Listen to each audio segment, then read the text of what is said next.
Behind every successful campaign, there's a lot of failures. That feeling of dread was preceded by a feeling of lots of excitement because on my Twitter app on my phone, I saw all the notifications and that usually wasn't happening. Our editors were going through the production and the footage looked great, but there was something wrong with the audio track and there was a muffling. Those models of performance models and that, I think they sound okay in theory, but I think it doesn't set the right expectation. The leads were coming in, I'm checking in and go, hey client, how's the follow-up going? Like how the call's going. The client said, I'm not, well, I don't know. Like actually, I followed up and you're laughing because you already know the punchline. But I'm laughing because the client said, I don't know. Well, When you want to know if you're spending 200 grand. You know, if you ever get the torch, you're in a black room and you've got the torch underneath, but from above, it looked like their shadow, their eyebrows washed out their face. And it was just terrible, like video.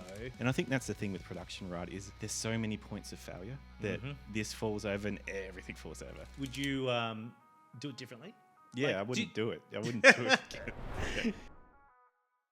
Ben, how you doing today? I'm great. Good to see you. Finally, we got an episode cracking. It's been a long time in the making. Has it? Yeah, well, not a long time getting this episode, but I know we've spoken about it many years ago, and so I'm so excited to be on the podcast with you. Yeah, and I'm glad that we've got a cracking one today because we're going to be talking about campaigns that have gone wrong. Every marketer has experienced this at some point in time. And if you haven't, you're not a seasoned marketer yet. Yeah, what are you doing? Make some mistakes. Yes. We're going to share some more stories, what we learned from it, and have some fun. I really was excited about this episode. It's a fun topic. It is. Everyone wants to know what went wrong. Behind every successful campaign, there's a lot of failures. We're going to share some, so hopefully you at home can learn from them. Avoid them at all costs, but also fail forward. All right, mate. Let's start. What do you got for us? Great question. Here's one I preferred earlier. I've got one from early in my agency career and my marketing career. We were running a production and we were filming talent that was all an international talent that we were recording a few videos and episodes for this prestigious company, and they'd flown this talent over from all the way from India, and we only had for the week, but we only had like 1 day of shooting to do with the talent. And so what was happening is we'd run this account for a long time, doing productions on a monthly basis. We kind of had everything rolling, and what happened was we had a new videographer, and I was always just the production and account manager, so I oversaw what was happening and on the day and running shoots. And so we set the talent up. We had the script of what they were going to say. We had the shot. We had the audio plugged in, and it was go. We asked Vox Pop style of questions, interviewed the talent, and recorded it. All great. Mate, this is not a failure. This is great. Well done. Good work. It's great. You got to run the production, so pre-production, day you shoot, and then you get back into the studio and you chop it up and edit it, right? So that's where we were. So we'd done the shooting, recorded, talent had flown back to overseas. We got back in the studio where our editors were going through the production, and the footage looked great, but there was something wrong with the audio track, and there was a muffling. What had happened was the audio track was completely washed out because we were using one of those Rode portable lapel mics that was a Bluetooth to the phone. And what must have happened is all you can hear is kind of like the muffling of the phone in the pocket. We tried to extract the audio and really made a bad show of it, and it just didn't work. I was tasked with being the account manager, had to break the news to the client. Hey, you know that talent you flew all the way from overseas for this shoot? We didn't actually capture all the audio, and we've tried extracting it, and but we got some good footage. And what ended up happening, I kind of shortly after I actually left the agency, not for that reason, but it just didn't work. Yeah, real big, like massive fuck up, and part of that's with new video production or whatever going on, but just making sure double check the equipment. Would that not be their job though? Like as a videographer, you'd need to know how the audio works, right? Well, absolutely. You would definitely need to know that. And we did, that's what I presumed as well, because the previous person I worked with had that all on lock, and we were using a different system, to be clear. And we also, it was the one, as a part of like this, we normally use double mics. So we had like the lapel mic, and we normally have like the on-camera mic, which is a bit further away, but you can still hear it. We didn't have that second one set up. So our backup, we didn't do the plan B backup, and it failed. So yeah, it was good learning on my part, but also wasn't my responsibility to. Oh, no, it wasn't my responsibility. It was more so not something that I had a direct line of making sure that done until. I mean, I think about that though, and I go, well, if you were to interfere, you're kind of telling someone who should know more about you, like about their specific role, what to do. Like, how could you have prevented that, really? Good shout. I think a checklist, just making sure we got a backup of everything and checking it on the day of rather than waiting to post production. All right. So you didn't do like the audio checks while you were there. You just got right into it. Well, no, we did check the audio, but it was showing up as like recording, right? So like we saw like the length of time. Oh, that's happening right now on this episode. So I hope it's actually recording. Double check. Yeah. No, but it had like the graphs, so that it looked good, had the same length, so that looked fine. Yeah. It wasn't until we listened to it back. And the other thing is, you can also have a live feed into your ear, so you can actually hear what's going on. So that's something that Yeah, that's a good one. production have that definitely sorted. Yeah. But always check on the day of and make sure you've got what you need. Yeah. So why was it spiking though? Because the Bluetooth had failed or something happened, and instead of it recording from the lapel mic, it was just recording from the camera, the camera phone. Yeah, okay. So that's not going to be great audio. No, it's not going to be great audio. It wasn't the best quality like setup either. Yeah. It was like probably on the cheaper side of like a roving mic. You see people now doing all those little YouTube shorts, sticking it on random things and doing that, but that's not the type of level of production that you want if you're doing high quality video. Yeah, of course. Yeah. Right. Well, we're off to a flying start. Surely you've got a fuck up or two. Oh, a few. Yeah. I think of. I don't know if I want to stick with the production one. Maybe I will, because last recording of the Push podcast actually, and you better bet your bottom dollar I fixed it this time. But so I film these all on iPhones, so the cameras are good enough on them to do it with. So it turns out that if they're at different zooms, the two different phones for each person, it doesn't really work in post. So my video editor has had a hell of a time trying to. Oh, one comes out more blurry because you're trying to zoom in. You have to then zoom one in more in post when you want them to be recorded at the right zoom in the first place, the equal zoom. So it's easier to. It's easier in post to actually make it work. It was usable, so that was okay. But God, it was really grated on me. It just grated on me. Just a small thing. And I think that's the thing with production, right, is like there's so many points of failure that this falls over and everything falls over. The lighting, like in this case, the lighting falls over, the video falls over, the audio falls over. You forget a cord, like if I didn't have the cord that went from my laptop to the mixer, or the power cable for the mixer. Like there's all these things that if you didn't have one thing, the rest of it doesn't really work. And that's not really how I'm wired. I'm not really the checklist person or well, you were just down getting extension leads so you could power the two phones, and which I didn't think of before. And also right now, in this recording, it's we have a makeshift like studio light as well.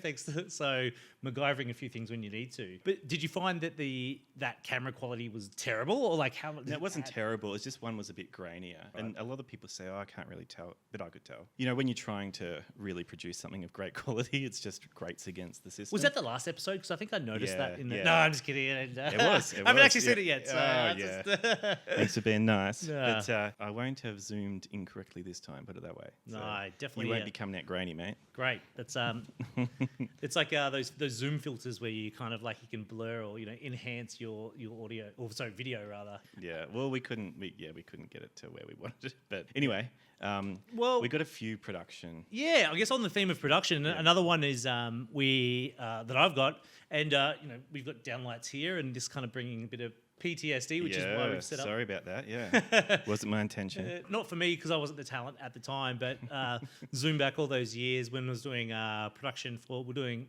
social media content and producing a video of these of the talent, and it was the line of work that they did. They work for a government department. You've probably seen one if you live in Brisbane, Queensland. They're on the trains, they're on the buses, and the ferries. They're everywhere, and they're like the security, And so they start really early in the morning. So they start like I think the wake up time. I'm not a morning person, and neither am I. Yeah. And so we had to get on site by 5 a.m. So that if it's in the city, a bit earlier than that. Yeah, that's never going to go well. No. And the other thing that didn't go well. So tying the theme of content around. Just production failures is filming on the day. We got all this. We got the concept was straight to camera talking, video shot about like this, And the thing is, we were at the time, we weren't really like we previously had like all the seasoned equipment, like video prop lights, backlights, and all that stuff. And now I've been on more, a lot more bigger budget shoots, so I know what that production looks like. And we definitely didn't have that back then. But what it was that we were talking about all these things you need. One of them being lighting, right? And what had happened is being in a building at 5 a.m. in the morning. The only thing we've got is like the downlights, and so that's where we recorded. We didn't have any backlighting or front lighting to sort of like light up the face or set it off the shoulder and give like a bit of an edge to the footage. So we shot all this, and the primary part of like this content was these people speaking, "Hey, I'm doing my part," and cut them together, and they all look really great. It didn't work, and the reason for that is because we had the lighting, and so they kind of look, if you ever get the torch, you kind of look upwards. And you're in a black room, and you've got the torch underneath, but from above, it looked like their shadow, their eyebrows washed out their face, and it was just terrible like video. We couldn't use the whole. We could use the audio; it was perfect. Yeah. But so we had to like kind of improvise. The opposite problem this time, mate. The opposite problem. It wasn't the audio. The audio was great. We got footage from them going around doing their parts around the ferries, the trains, and buses and stuff. But we just the one of the concepts we just couldn't execute on because in post, and that was something. Yeah, it's definitely a fuck up on the part, and it's one of those things where it's like definitely cross check how we got to do that. And I just I had asked the specialist and go, "Hey, you got this? Yeah, we got this. No worries." So what did the client say? Client was, look, we here we go again. Good thing is they fired us. No, they didn't fire. It was a project firstly, Yeah. so it was like, and we had to tender for it. Probably should pick this bid on us because we're probably on the most cost effective utilizations. Oh yeah, okay. That's very diplomatic. Yeah. The way we worked around it is we had different edits to do. Yeah. And so that was just one of 5 concepts. So the other 4 concepts were the ones we actually executed on versus the one that. What, you just left it out? Lol. We addressed it. We just said, "Hey, looking," and we showed some of the footage, and we go, "Given this footage, it doesn't fit what we think the standard does." And so but the concept still worked. It just worked in a different sort of setting. Kind of how I imagine it is if you've ever seen, going back a bit, the movie Starship Troopers. The soldiers are all lined up together, and they're all like, "I'm doing my part," and they turn to camera and they go, "I'm doing my part." It was kind of like that, but like a different sequence of events, but that didn't work. Okay, but the you client got wasn't too away pissed with off. it. We got away with it. We got Yeah. away with it. Yeah. But yeah. It's definitely a thing of just also knowing, work with a specialist. And if you're not the specialist, make sure you do, it's worth paying the extra for the production value is what I think is pay for the expert. That's it. And if you are that expert, then don't make sure that you're well equipped for all those things. Yes, that's fair. Speaking of not being an expert, when I was young and naive, and trying to make something of myself. This was just last week, was it? Yeah, last week. It was the week before, actually. Week before last. But I was managing a Twitter account, or all the social media accounts, but a Twitter account for a retail brand. Back when it was Twitter and not like X. Yes, Twitter. Okay. This is actually Twitter. It wasn't Zitter or no. Zeeting. No, it was. We used to tweet then, but I didn't used to get much interaction, and I was, I'm young, like 23, something like that at the time. So and an Australian brand or overseas? No, it was Australian. Yeah, okay. Yep. And there was I was living in Brisbane at the time, and there was a natural disaster. So there was a cyclone, and this was a food brand, and so there was a thing called newsjacking. I don't know if you've heard of it. Is that like newsjacking as like it's like hijacking but for news? So like if there's a trending topic, there's a trending topic, you kind of jump on it and relate it back to what you do. And me being young and naive, I thought, I'll just jump off the back of this. I said something like, I bet all the people in the cyclone, at home in the cyclone are wishing they could have, our food type of thing. I sent a tweet along that line. And I didn't mean malice or anything by it. I just was inspired by Wendy's or like, 'cause I've seen some social media accounts are kind of a bit sarcastic in their sort of like online presence and they have a bit of banter and whatnot. So but don't do that with a natural disaster though. Is what I learned. Or in Australia. Maybe not in Australia, but It was funny because it got some interaction and people weren't very happy with Were you me. offering free food or like some sort of discount? No, I was just saying, I imagined, and I can still think of it now, is I imagined people in their houses bored. That's what I imagined when I tweeted. They're probably wishing they could have our food. Their power's out. They can't drive. They're flooded in, and you're like, course they're thinking "Hey, about this wish you could get to our place. Like have a snack. Yeah, we got the best food in town." But that was what I did imagine. I can remember imagining that, and that's why I didn't think it was such a bad thing to do at the time. Yes, it got shit brand. Like you had a lot of comments coming back. Got more interaction than I got probably cumulatively in the last 3 months before it. I deleted the tweet. Oh, you went back on it. Yeah, just deleted it. Because I didn't expect Backlash. this, and then there was, and I just thought, oh wow, yeah, okay, that is not a Jeez. nice thing to say, and I just deleted it. What about? Did you reply to any comments or like as a No, brand? because I didn't. I realized what I'd done, and I thought leaving it up at the time would just make it worse. And I thought I don't want more people to see it. And it wasn't a big enough brand that is going to make the news or anything like that. What about like any publicity is good publicity? Like, I see it like a lot of politicians, particularly those overseas, sort of like, they're just consuming headlines. Was it not like, obviously the brand wasn't that big, but what did the client say? Like, were you working internally? Well, okay, the client, I was working internally, so the employer, they never found out. Oh, wait, you just Control-Alt-Delete, like just it never happened. That's... So did it delete the replies as well? Like well, I think when you threads? delete the tweet, it deletes the whole thread, Oh, so how long did you leave it up for? Like an hour? It wasn't that long. It might have been a couple of hours.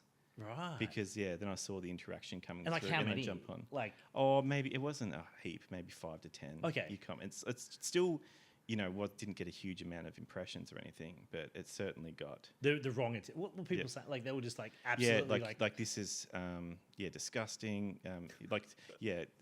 Trying to promote yourself off the back of a natural disaster. Yeah, maybe not so great unless you're offering for a hand up. You know what I mean? Like, I was young. I'd heard of this newsjacking thing.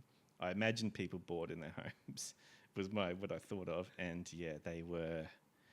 I don't know who was actually the people responding, whether they were actually affected by the cyclone or not, but they'll probably bought it home. They probably actually were bored at home somewhere else, but I certainly learned my lesson quickly there, and I haven't done that since. Would you do it differently? Yeah, I wouldn't do it. I wouldn't do it again. Do you think there would have been an opportunity to go, hey guys, our bad, here's some food vouchers or coupons potentially, as a part of like a follow-up instead like... Yeah, I don't know if there was enough.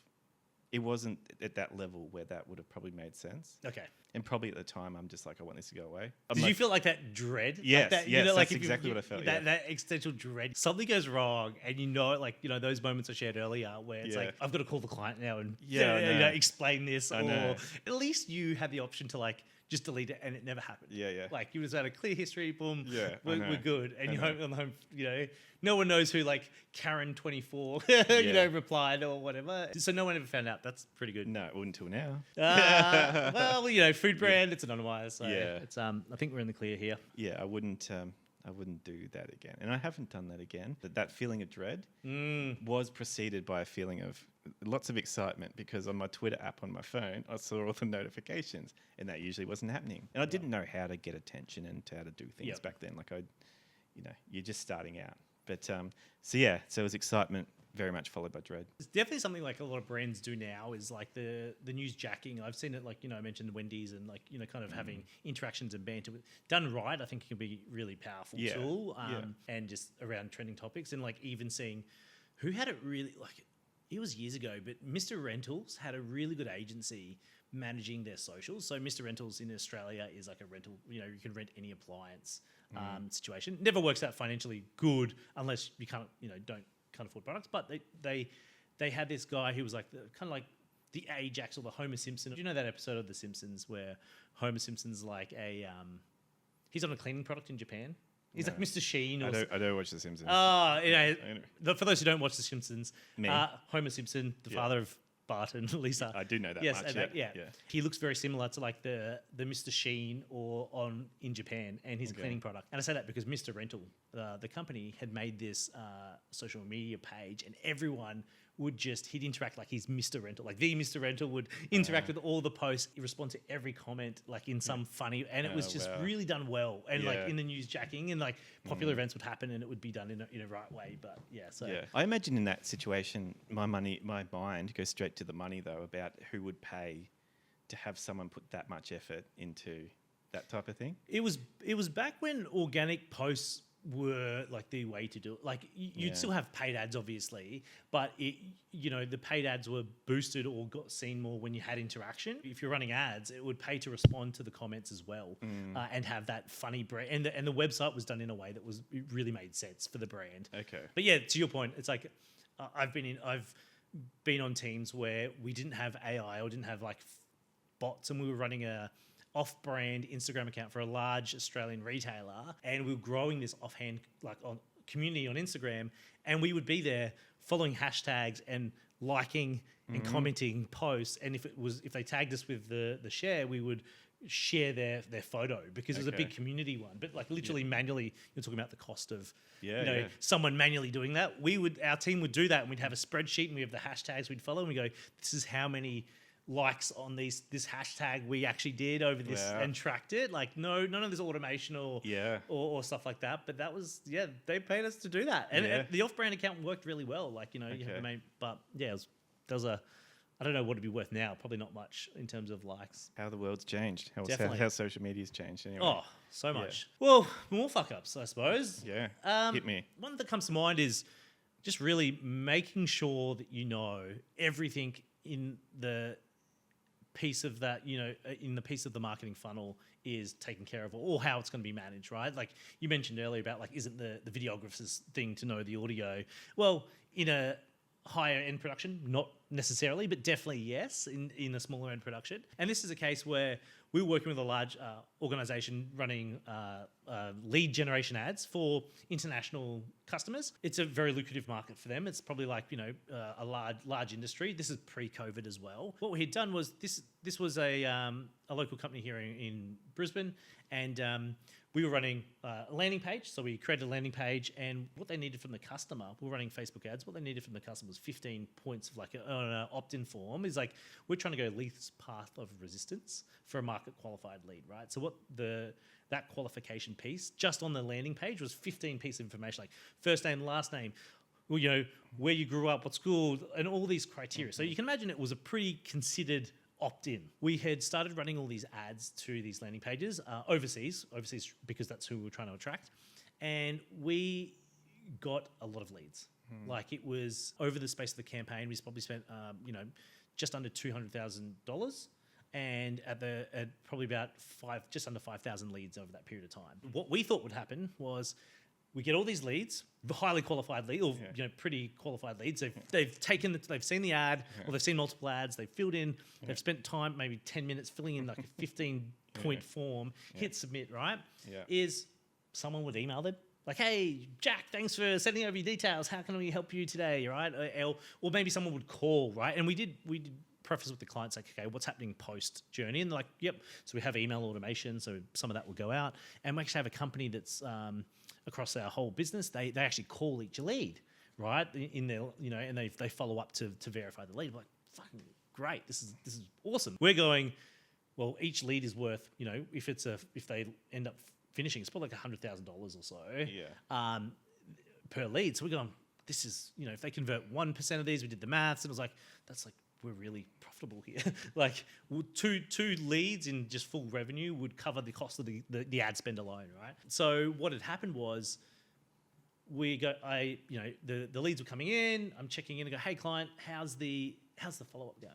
How the call's going? The client said, I don't know. Like actually, I followed up, and you're laughing because you already know the punchline. But I'm laughing because the client said, I don't know. well, When you want to know if you're spending 200 grand, when you know. Well, you'd want to know for sure. yeah. Well, I'll put it this way: they were in a large organisation, and Yeah. there's a lot of incumbent like red tape around things, and different teams and different departments had different budgets, and they had a combined pool. And one of these combined pools of resources was the outbound sales or the follow up. It's inbound sales, but just following up. Yeah. And that I emailed that. We're on an email thread with this company, and we're checking in. Go, hey, we've sent it on leads, and they're going, well, we can see the leads are coming in. We've never had so many like leads come through, but like your contract only allows for us to call 50 of them a month. And so we had run into this, and I found out. I won't name the company. One, because I forgot it, but two, because no naming and shaming. But this company, and I had worked in this industry, and a lot of trying to grow more of this type of customer that we were working for, because we're like, hey, we've got results here.